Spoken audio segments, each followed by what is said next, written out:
On April 15, 1912, the unsinkable ship sank in 2 hours and 40 minutes. 1,517 people died. The reasons why are darker than the movie ever showed.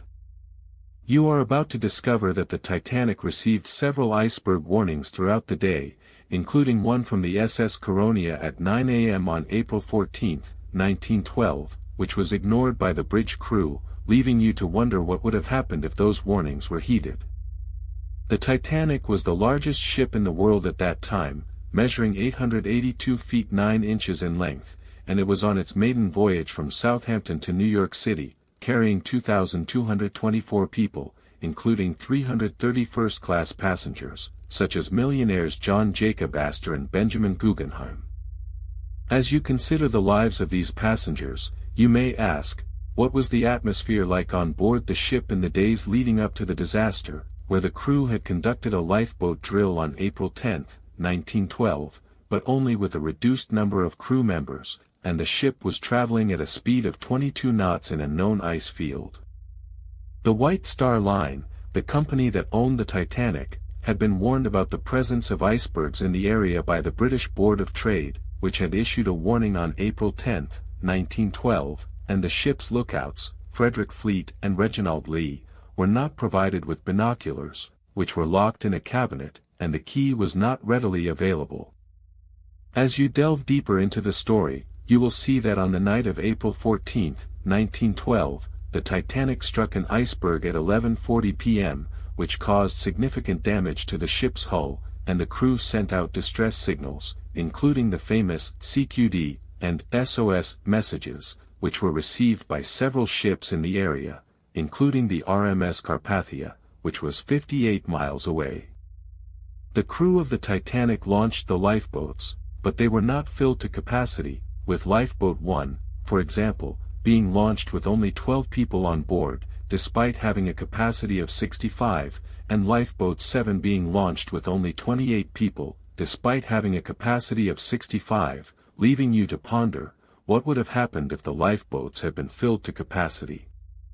The ship's band, led by Wallace Hartley, played music on the boat deck, including the song "Nearer, My God, to Thee," as the crew and passengers prepared to abandon ship, and the ship's captain, Edward Smith, went down with the ship, along with over 1,500 other people, and the survivors were left to face the harsh reality of the disaster, with many of them suffering from hypothermia and shock.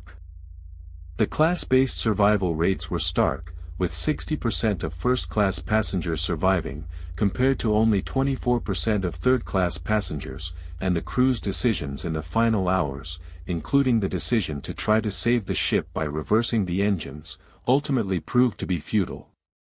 As you reflect on the disaster, you may ask, what were the consequences of this tragedy, and how did it change the world? And the answer is that the sinking of the Titanic led to significant changes in maritime safety regulations, including the implementation of a system for reporting icebergs and the use of radio communication for emergency situations, and the International Convention for the Safety of Life at Sea, SALAS, was established in 1914, in response to the disaster, which mandated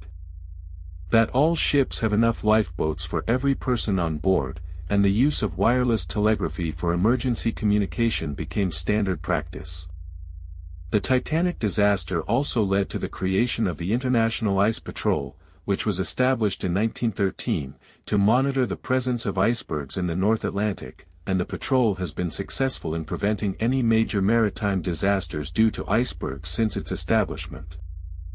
You are left to consider the legacy of the Titanic, and the question remains, what can we learn from this tragedy? And the answer is that the Titanic story serves as a reminder of the importance of safety and preparedness, and the need for humility in the face of nature's power, and as you remember the 1,517 people who lost their lives, you are reminded of the enduring power of human error and the importance of learning from the past.